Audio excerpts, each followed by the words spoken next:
And a very big welcome back to Straight Talk, the Mahindra Racing podcast. And hello to some of our new listeners and also those of you who are watching the podcast. My name is Nicki Shields, and I'm very excited to say in the house this week, we have, of course, Mahindra Racing drivers Alexander Sims and Alex Lynn with us, but we also have a third member joining today, broadcaster Jake Humphrey. Now, hello. Jake... Hello, how are you doing? All right, welcome to Norfolk. I'm going to give you a wonderful introduction. Oh, go for it. Yeah, go for it. No, it's fine. We'll do that in a sec. Tell us, because actually you can see where we all are at the moment. Normally we would all be together in the pit lane. For our listeners. Yeah. Of course, we're actually not together. We are all remote. Jake, where are you in the world? You look like you've got a rather lovely backdrop there at home. I am at home. You're right. I'm at home. I thought like putting myself in front of my bookshelf would make me look sort of smart and well read and all the other things. These boys haven't released their autobiographies yet, so I don't have those. I'm at home. Got a sort of a bit of a day off. My wife has just emerged from the gym. Harriet, are you willing to come on camera and say hello? Yeah, I thought she'd say no. She obviously likes how her hair's looking today. So yeah, come and say hello. So this is Harriet. Hello, Mrs. H. Hi, Harriet. Yeah. Number Alexander. Looking good, Harriet. And Nicki and Alex. Hi, hey. So basically the kids are at school and we've both hanging out for the day. So you know what it's like as a parent. It's joyful. Absolutely joyful. Well, we better make this podcast quick then so you can go and enjoy your day off together. This is the fun part. And Alexander, how are you guys doing? Because, how has the reaction been to the switch, which has gone global? I mean, I'm now at the Formula E paddock in Valencia, and everyone is asking me about the switch. What's the response been like for you guys? Yeah, it's been pretty positive. I mean, I think a lot of people were, surprised at the content and the fact that we went dancing and then gave the dancers the chance to drive race cars. And I think we've been really, really well received. Actually, I should remind... Sorry, Alex. Sorry. No, I think just like what Simsy said, I think it's been pretty cool. It's a cool experience. And for those who have not seen it, The Switch has been this incredible series by Mahindra Racing and by the two drivers, Alex and Alexander. They put in a sterling effort at basically trading places with two incredible professional dancers. And yes, it did result in Alex and Alexander doing a full-on dance. So if you haven't seen it yet, I would urge you to go and watch it. Well done, boys. They did an epic job. I've watched, do you know what? I loved it, Nicki. There was a photo I saw, I think it was Alex, sort of standing with Karen maybe, and they were both in the, and I was like, man, that guy needs to go on Strictly Come Dancing or something. He clearly, he was enjoying it. He was enjoying it. You could tell. You know me, Jake. Yeah, sometimes you have to go above and beyond the call of duty, and these things have to happen. Absolutely. Formula E's very own Patrick Swayze, as Karen put it. Now, I'm going to give Jake the introduction that he so deserves because you may or may not know Jake, but he is a British broadcaster. He started out in children's television, I believe, and then kind of made a big impact on the motorsport world because he worked covering the BBC Sports coverage of Formula One back in 2009 up until 2012. And there isn't really a sport that you haven't done since. You've done Olympics, you've done football, you've done BBC Sports Personality of the Year. I mean, you're constantly on the go working. You've got your own production company with David Coulthard, Whisper, which obviously does a bit of Formula One and other stuff as well. You've got your own podcast, the High Performance Podcast. You do stuff, I believe, running scholarship schemes for local students. You work with sustainable brands, including Coral, which we'll talk about later. So really, I mean, Jake, I just think you haven't really achieved that much in the 42 years of your life. You know, I think you should work a bit harder. That's the reason to keep going. I'm waiting for the success to arrive. Someone told me once, just keep on. It's all about the process, not the outcome. So I'm fully embedded in the process. I'm just waiting for the outcome at the moment. Yeah, and you've only written a couple of books as well. You know, yeah. Come on. Oh yeah, that might be behind me. Yeah. The inside Get that out. track, High performance. Really, I don't think it's worth buying. The high performance book will be worth purchasing. But no, do you know what, Nicki? I think part of the good and bad for me is that I get easily bored. And so there's always like, what's the next project? What's the next thing? And I read a book recently, which I would recommend to anyone listening and watching this. I don't know whether Alex or Alexander's had a read of it, or even you have, called the 5 a.m. Club. Do you know it? I have. I've heard of it. It's a book that my husband has read. Right. I haven't. And in it talks about true success is getting down to like the absolute granular detail in life. And I think maybe that's something I need to think about for the next couple of years, rather than just everything, really getting to the granular detail of the things that I am working on until they're sort of fully exploited. But man, if life's not about experiences, what is it about? Very true. Very true. I think that's why we're all so lucky to work in an industry that we all love so much, that doesn't really feel like you ever have to go to work. Well, I'm yet to feel like I have to go to work anyway. But how did you, because obviously we'll sort of focus on the motorsport side. I mean, you do work in a lot of other sports as well, but that first gig, the Formula One gig, I mean, that's 2009. So you were what, 30 or something? Yeah, I would have been maybe 29 when I got the job. Yeah.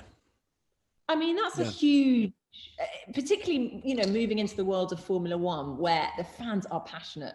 The fans are unforgiving. You cannot get anything wrong because Twitter will tell you about it. The fans will write to you. So it's a huge responsibility, particularly, live BBC. How did you find that? I found the initial moment quite difficult because I was working on Children's BBC at the time. You're totally right, Nicki. And I was asked to go for a meeting with the new head of Formula One, and they basically asked me some questions about Formula One. I then had to write a side of A4 about how I see the coverage going, which is interesting when I look back at it now, because it spoke about hiring David Coulthard and Eddie Jordan, which we did. We spoke about doing this red button F1 forum, which is something that we did, and it was really successful. And getting in the pit lane rather than just standing on the outside in the paddock and things. I was really keen for us to get into the garages. And at that time, no broadcasters were doing that. So I wrote that sort of document for them. Didn't really think the job would be mine, because I'd had a meeting about a year before with someone at BBC Sports who'd said to me that they don't employ people like me, by which she meant a kids TV presenter who didn't go to university and didn't have any journalistic qualifications and hadn't competed at any level in sport. So I was kind of breaking the mold in some ways. And then they said to me, right, we're going to offer you the job, which was the most amazing thing. And the only person I told was Harriet, who I obviously introduced you to at the beginning of this. And that was great until the actual day when they announced the new Formula One team. And Harriet called me in tears. And this is like half an hour after the announcement was made. I said, what's the problem? And she said, I've been on the internet and everyone thinks you're going to be useless. And she'd actually gone onto the BBC Sport website where they had a forum at the time. And on the Formula One forum, there was a whole list of people saying, why have you given this job to a kids TV presenter? What does this guy know about Formula One? Where has he come from? So then you just have to hold your nerve, I guess, and believe that the way you're going to do it, which for me was about trying to get fans as close to the heart of Formula One as possible, was the right way to do it. But I suppose I do vividly remember standing in the pit lane in Australia in 2009 March, and the chain, that famous chain theme tune down my earpieces, and I kind of knew that at that moment everyone was going to make their decision about whether this guy from kids TV was going to be good or bad for the sport. And you probably were going to get 30 seconds to convince not just the audience at home but also my boss. And the BBC had given me a 1-year contract, so it wasn't like if it went badly I might get a second season to prove that things were going to be okay. So it was kind of like all on black basically, and let's see if they spin the wheel and it comes up. So it was nerve-wracking. But then at the end of the season, I got a letter from a lady saying, I just want to say I was in the garage with you in Brazil when Jenson Button won the world championship, and I've never seen or heard anything like that in my life. It's the most remarkable thing to be that close to a world champion winning the Formula One world title. And then she signed off by saying, so thanks very much for taking me from my living room here in Bristol to the Formula One garage.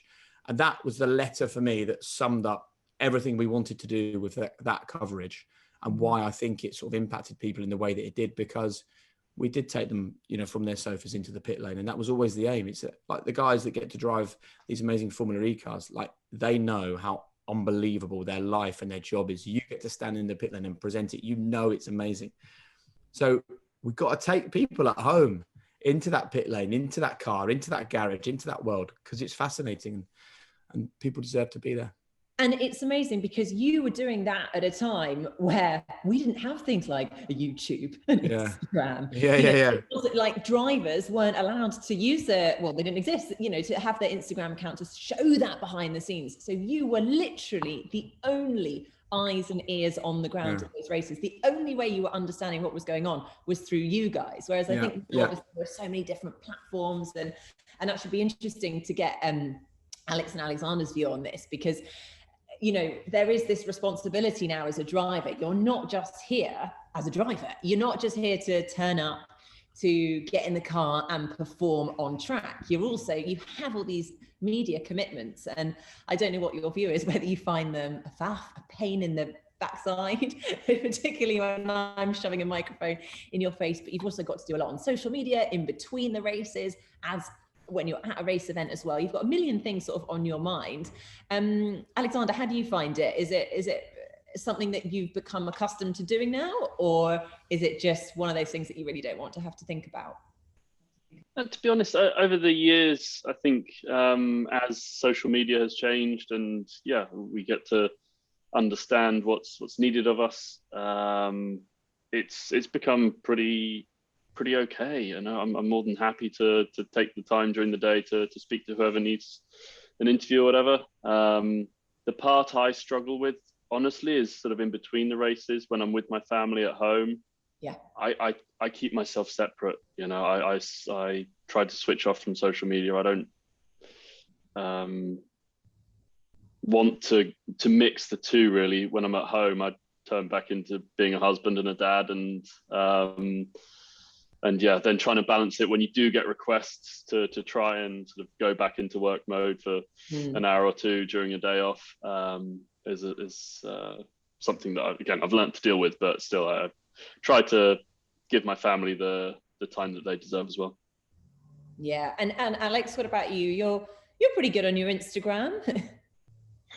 I think I'm like falling in and out of love with social media a bit over the last few years. Like, you know, I really liked it at a certain point, and then a bit, you know, it is hard to keep up with it. I think for me the one thing that has changed, I think, is for our job is, you know, the higher up the ranks you go, and let's say the more high profile the championship gets, as soon as you leave your hotel room, you're on, you know, and you're not off until you walk back into your hotel room. Everything you do is scrutinized, and you've got to be the person that sometimes everyone wants you to see, not only on camera, but also the team wants you to be as well. You know, you have to be seen to be in control and be a leader of sorts, whether that's on camera or just around your team. You know, particularly as well, if you look at the kind of the Drive to Survive model, you know, it's all the behind the scenes stuff, off camera stuff that everyone loves. But obviously having a camera crew following you the whole time is tough. And I know Formula E are doing a sort of similar thing at the moment. They've got behind the scenes cameras. And there was a moment, I think, in the last race where I suddenly realized that they were following me and capturing me. And I was like, oh God, what have I just been doing? And you suddenly realize, you know, I've been stressing about one thing, like trying to get in to see a driver and being annoyed that I couldn't do that. And you're thinking, oh God, all of that's been caught on camera. Oh dear, I wonder how that's going to come across. And it does make you think that you're kind of on show all the time. I mean, Jake, from your perspective, you know, as a broadcaster, you know, you've also got your own production company. What Drive to Survive has done for not just Formula One, but I think for motorsport, has brought across so many new fans. What's your thoughts on it all? Did you binge watch it?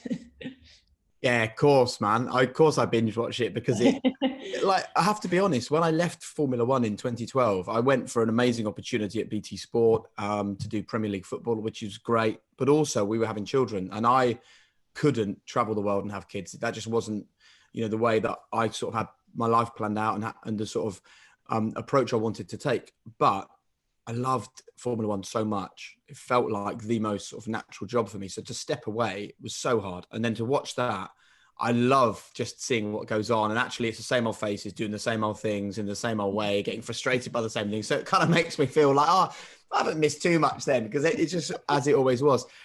It's really interesting, Drive to Survive, because, and social media from a broadcaster's perspective, because if you look at Formula E, Premier League football, Formula One, rugby, cricket, these broadcasters are paying like millions and millions of pounds to deliver that content to people at home. Then the really juicy stuff is either on the driver's Instagram, on the team social media account, on Drive to Survive. Where does that leave broadcasters in the future? Where does it leave that sort of content? That is the really interesting conversation that I think, we need to be having in the short term, because it will impact the long term. And in terms of the social media thing, I mean, I'm a bit older than all of you. So I remember getting onto Twitter the very first day that they sort of launched it when I was doing Formula One. And you know what, right? It was the most uplifting, positive, celebratory, wonderful place to be, because people at that time were like, well, I can just like send a message and you can see it. And you can take a photo. I mean, there used to be all these weird apps to try and take photos to put onto your Instagram and on your Twitter, because Instagram wasn't around, on Twitter. And I used to get it wrong all the time. So I remember putting this tweet up once in Germany on the way to the circuit. I was getting all these random phone calls on my phone. And I got there and I thought, oh, I'll just check my Twitter. And do you remember those old Y-Frog things, which was like an app for taking photos onto your social media? You're probably too young.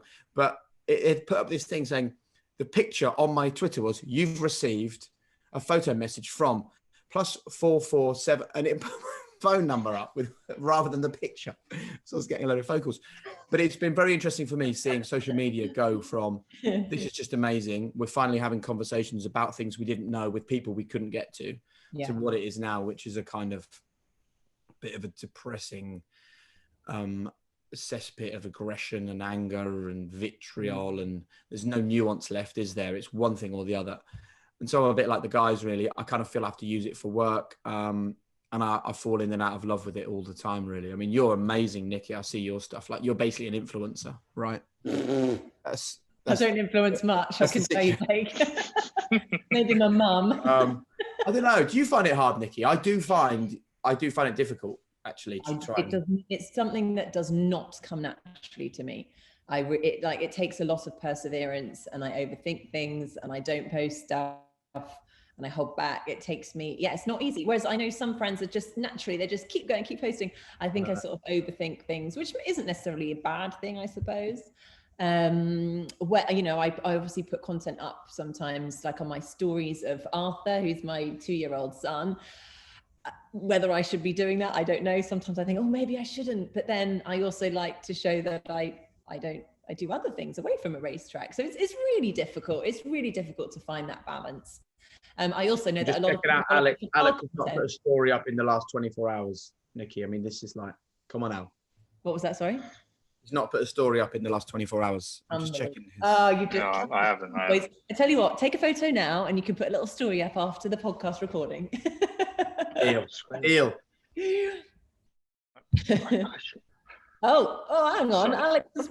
Oh, where's What's he doing? Oh, Sorry. I was trying to take a screenshot and went wrong. Oh. Oh, yes, that's a good point. You can't... Wait, I'll take a screenshot. All right. I'll take it on my laptop because you guys are on your phones. There we are. Everyone wave, look happy. Yeah. There you are. And I'll send that to you afterwards. You can use it to promote this podcast, or vodcast, I should call it. But Jake, just quickly, what are your thoughts on Formula E generally as a whole? Because, we've probably known you in the motorsport world as the F1 guy, but Formula E, it's not you anymore. We're in our 7th season. What are your thoughts on the championship so far? I'm a really big fan of Formula E. I mean, I think first of all, when it first started, the look of the cars was the thing that made everyone go, wow. It did. I think it dated Formula One cars really quickly. And I remember comparing the two a few years back. And I think that Formula One has had to react and will need to react further to keep pace because the cars look fantastic. And I think that as the series has grown and gone to different places. I remember when it first started, like the racing was great, but the locations weren't. Do you remember? And it didn't look lustrous. And so I think it needs to look great as well. But I love personally hearing the tires squeal, and seeing the racing. And I think if people give Formula E a chance, which they are now more and more every single season, they'll realise that the racing is fantastic. It is absolutely fantastic, and I think that it's been a series with constant progression. And I can't see it as anything other than the future of motorsport. And I'm talking about electric there. I think across all series, I think MotoGP will have to be electric.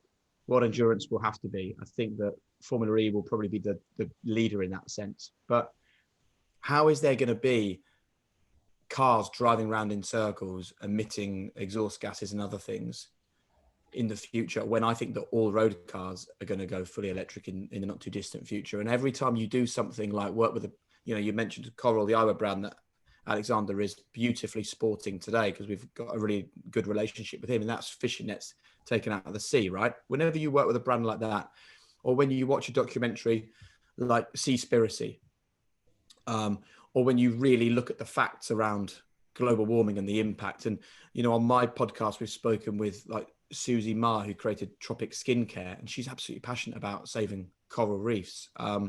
When you have these kinds of conversations, you realize that we can't just keep it how it always was and assume that just because that was always the number one, it always will be. I think our grandchildren will be in absolute disbelief and will say to us, what? So you used to go to a place and fill up a car like with this stuff that you drilled into the sea to get, and then you drove around and you had like a pipe on the back, and you knew that the stuff coming out the pipe was killing people, but you all drove around like, is that like seriously? And I think that is the sort of questions that our grandchildren will ask us. So I think Formula E does an amazing job to promote sustainability, but at the same time, it has to be entertaining. The racing has to be great, and I think it is, and it's brilliant to see Alex and Alexander right at the forefront of it, for sure. Yeah, absolutely. I mean, Alexander, I don't know, what are your thoughts on, because, the future of motorsport has to be electric, right? Or is it hydrogen? I don't know, because ultimately by 2030, when a lot of countries around the world are banning the sale of new internal combustion cars, there is going to be little point in manufacturers racing in the likes of Formula One if the cars are internal combustion engine cars, because of course there is always this element of developing technology from the racetrack into road cars. And if that no longer has a place in the world, then where are we going to see the future of motorsport? Is it all going to be electric? Is it going to be hydrogen, or is it going to be another alternative? I don't know. Alex, do you want to kick us off? I think it's quite a big question, to be honest. But in a sense, well, I guess both Alexander and I, we race in, Formula E is definitely our main priority in our racing careers right now. But also we compete in other championships with internal combustion engine cars. So at the same time, it's of course Formula E is the future. But I think I'm going to sit here and say I know what the future is, because all the time new biofuels are being made, and all of these different variants are coming to the fore to make everything cleaner and more environmentally friendly. So from that side, it would be, I think from my side, too much to say what is going to happen. Although what I can say is Formula E is very cool and exciting and promotes the right message. And that message might not necessarily be that electric is 100% the way it's going to go, but what it is promoting is being sustainable is also cool, it's sexy, it's exciting, it's all of those things. And I think that is one thing as a driver, I feel proud to be promoting that this is still really cool. But that's so interesting that you say it's like cool and sexy now. It is now. It wasn't 7 years ago when Formula E started. Electric cars had a bad reputation. The road electric cars that were out there were pretty slow. They were pretty unattractive. You mentioned the word sustainable and no one really listened. Whereas now, being sustainable is cool. And actually, Alexander, that kind of ties in quite nicely with what Jake just mentioned, the eyewear company Coral that you're, Alexander, you're an ambassador for, and Jake, you also have a partnership with, I believe. Tell us a little bit more about the eyewear brand Coral, and how you got involved, and how the glasses are all made. Well, yeah, I mean, Coral, sorry, do you want me to answer, or Jake? Sorry. Yeah, Alexander, yeah, you go for it. I mean, Jake's probably got more of a backstory to it. But from my point, checking. I'm just checking that you have the knowledge. Yeah. I'm making sure that this is a genuine partnership right now. No pressure. Well, I mean, to be honest, when you were saying all the things about 7 years ago when Formula E started, electric cars and sustainability might have been cool. I mean, maybe that ties in with me not being the coolest person on this world, because I was into it back then, and I was driving an electric car, and I made it work. Always but anyway, cool, Alexander.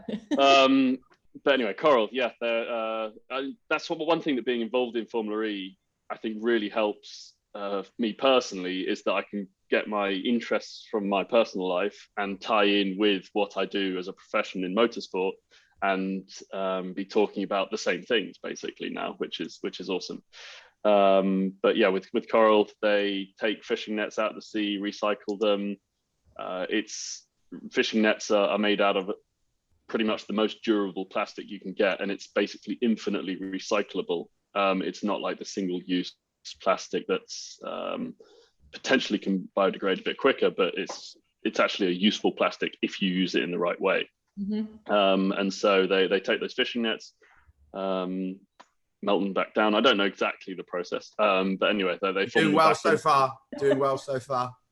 Back into sunglasses and eyeglasses as well.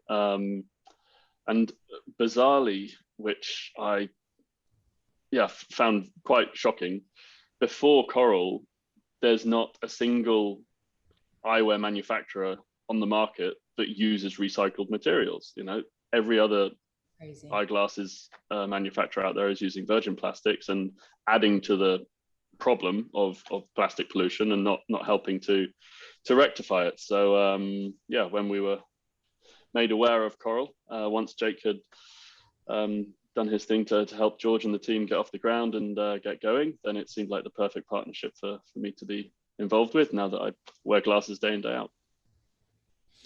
So, I mean, and they're brilliant glasses. I have tried and tested them. I'm actually just waiting for my pair in the post. Otherwise, I would be wearing them right now.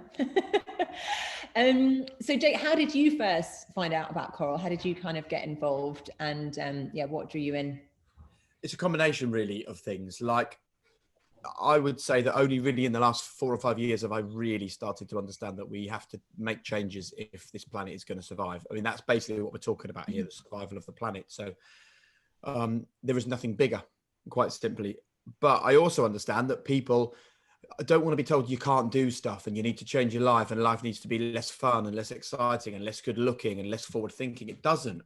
It's just little changes. So I ordered these. I mean, this is no brand I'm involved in, but I ordered these the other day. Chewing gum with no plastic in. So you chew chewing gum, you chuck it out your car window, and thousands of years later, that bit of plastic is still sitting there. So this is sugar-free, plastic-free chewing gum. So that's an example of you can still chew gum, but you don't have to chuck plastic all over the place. Yeah.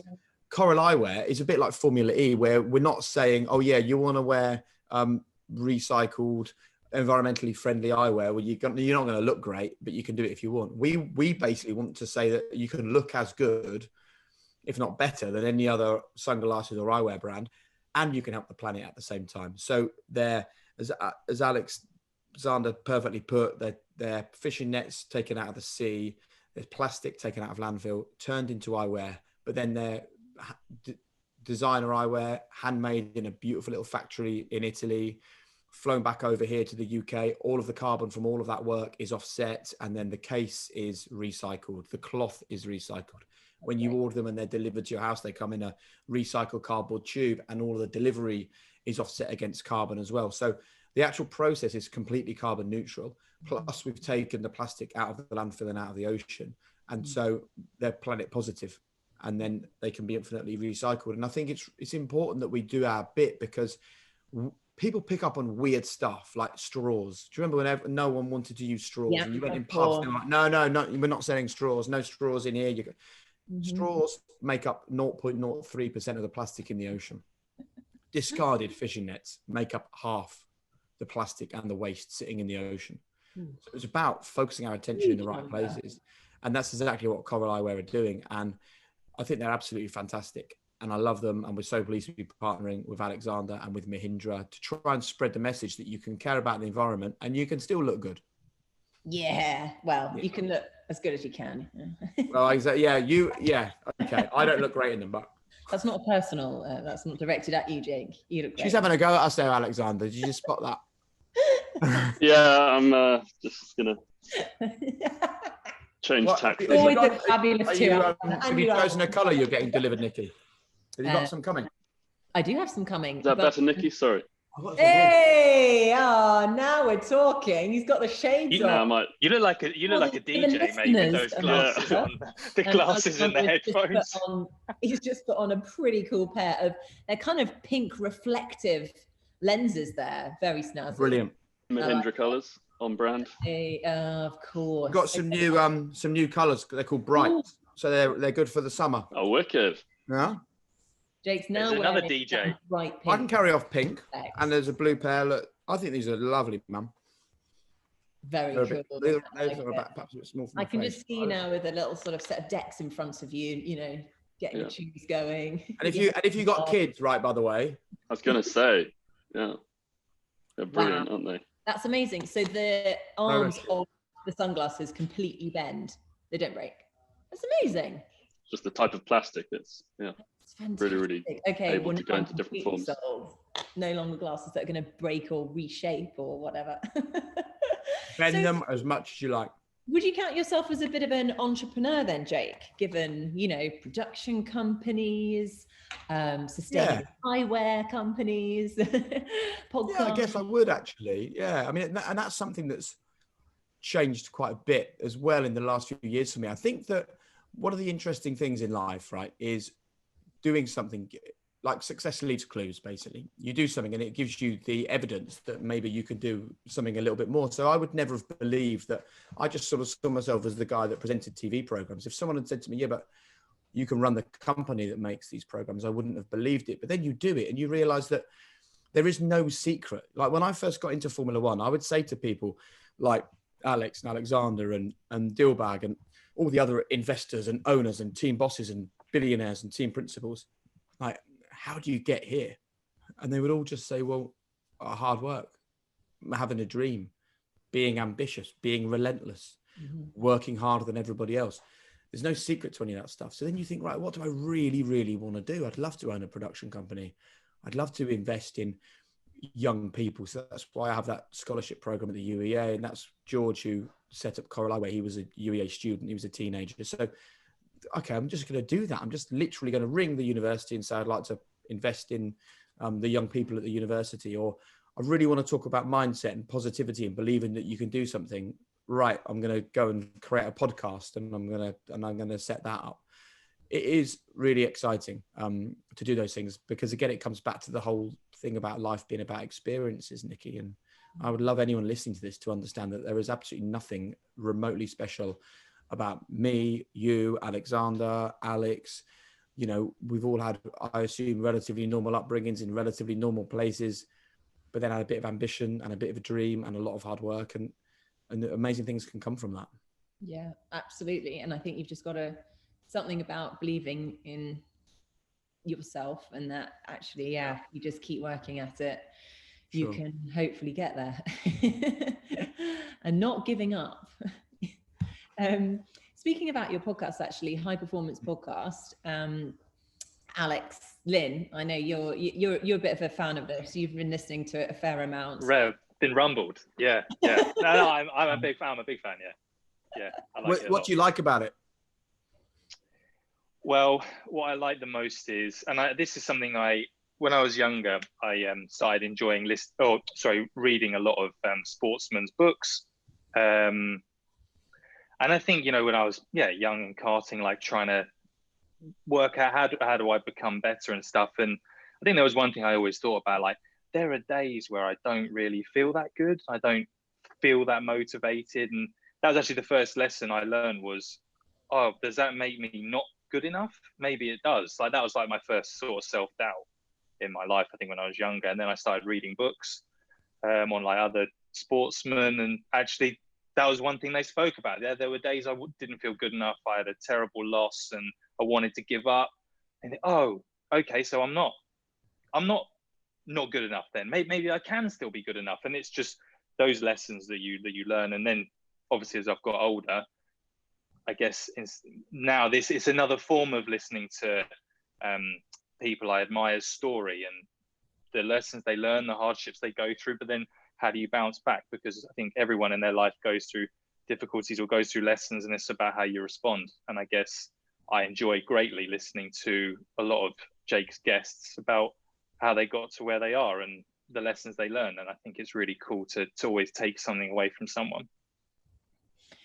It's really interesting. Alex, I mean, obviously you've had that, you know, that change in approach to things, but do you still find that now on a daily or weekly or monthly basis, like, oh, hang on a minute, this is hard work, you know, do I deserve to be here? Or do you sort of question things still today, even though in obviously most people's eyes, you've made it, you're at the top of your game, like this is the moment of success to be doing what you do now?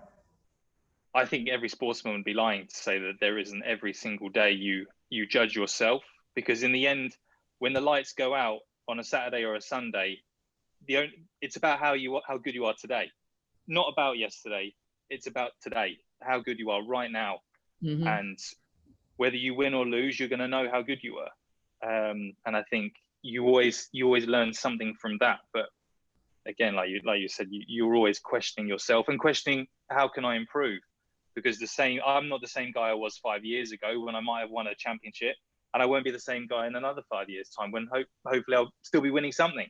And you're always learning about yourself and becoming a better version, or you're changing as your life goes on and your life situation adapts.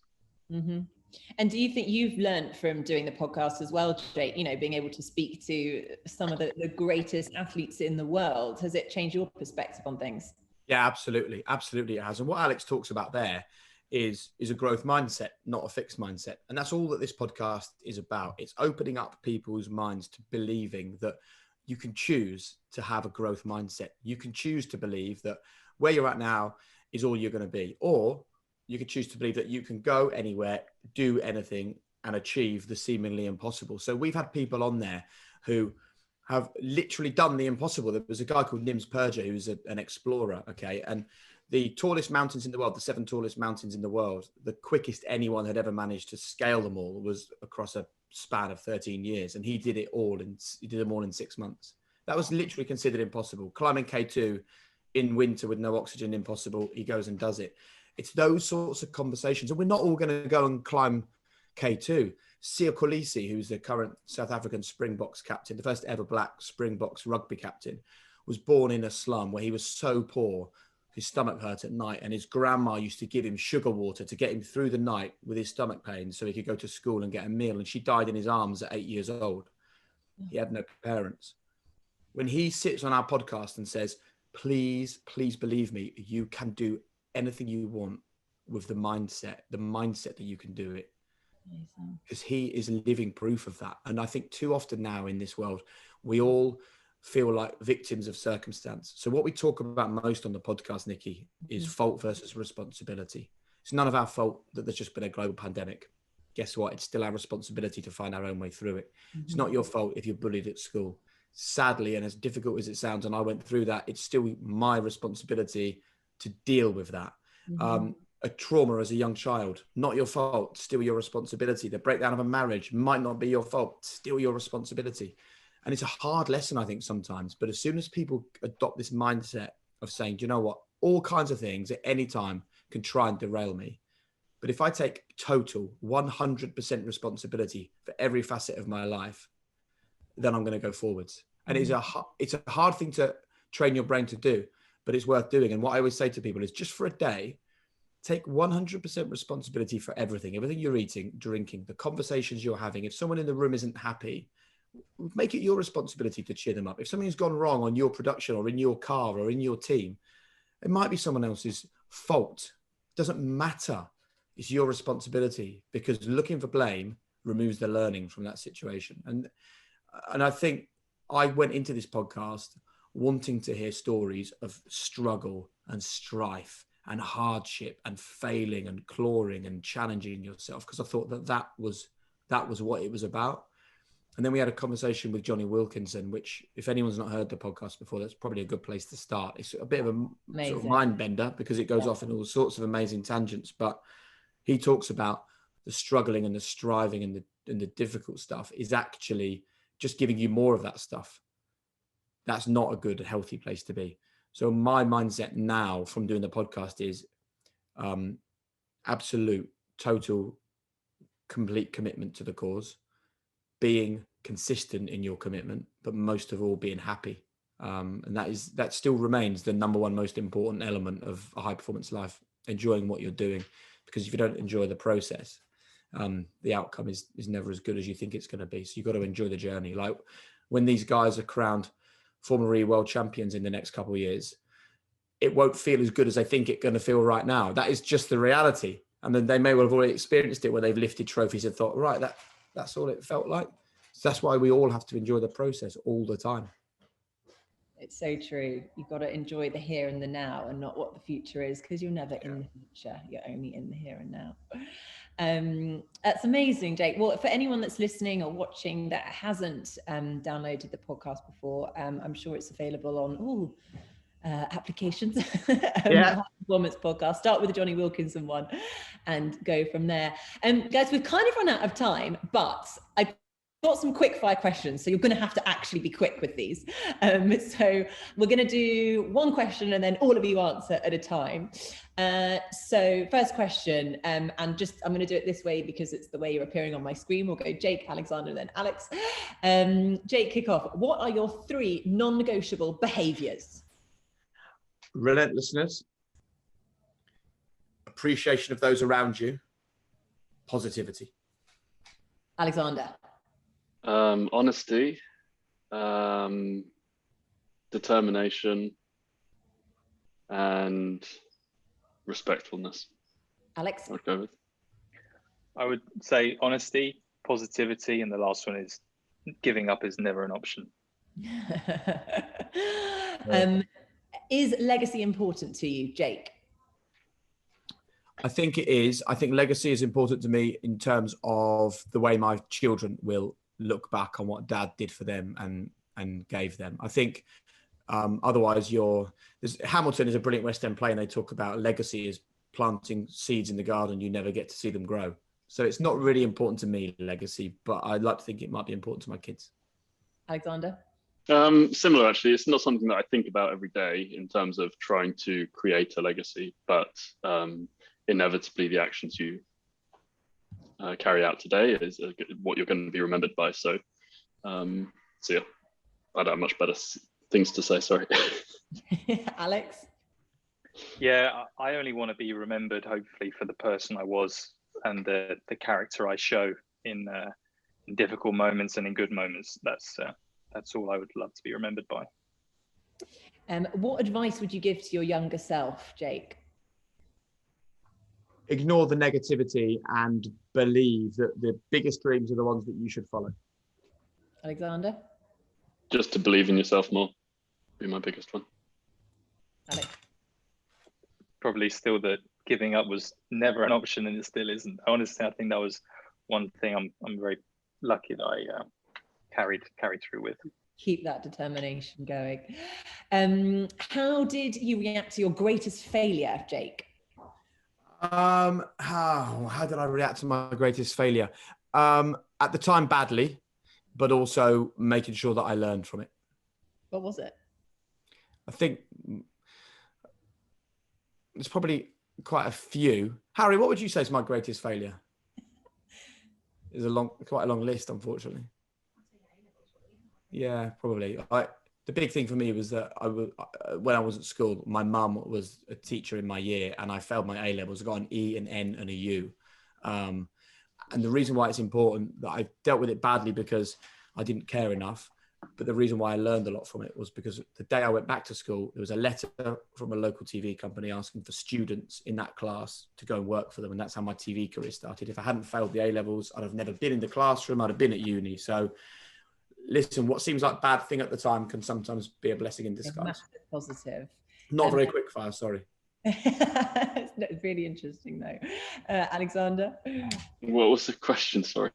I was so engrossed in Jake's answer that I was like, what were we answering? How did you react to your greatest failure? Oof. Well, my greatest failure probably lasted about 9 months. But the reaction from that was probably one of the biggest things in my life. So turned it around to be a positive in the end. But it's hard bouncing back from failure immediately, but it's ultimately very, very important. And Alex? I think, like Alexander said, I think you realise that it's pretty bad whilst it's going on. And I guess the only reaction I could give was I never wanted to be remembered in that scenario as someone who was actually gave in and rolled over. You know, I always wanted to a bit go down fighting in that scenario, and that was my reaction in a positive way. Good. And then final question: what is your golden rule for high performance life, Jake? My golden rule for a high performance life is at the end of every single day, as you put your head on your pillow, be honest with yourself and think about the successes, because they need to be celebrated, but also where you could have done better. Just give yourself a little mark out of 10 at the end of each day. Alexander? Probably just to take responsibility of as many things as possible, and just be very self-critical. It's something that I guess I've always had a trait of, is looking inwards rather than outwards, and what I can do better rather than what others can. Alex? I would say being honest with the person I see in the mirror every day. And I think that is a bit like Alexander's answer, actually. Well, honestly, I was not expecting this to be such a kind of uplifting, inspiring chat. It's been absolutely brilliant. I've loved it. Hopefully you guys listening and watching all around the world have as well. Do give Jake's podcast to listen to as well. And that just leaves me to say a massive thank you to Alex, Alexander, and also Jake Humphrey for coming on the Straight Talk podcast. Thanks so much, Nicki. Thank you.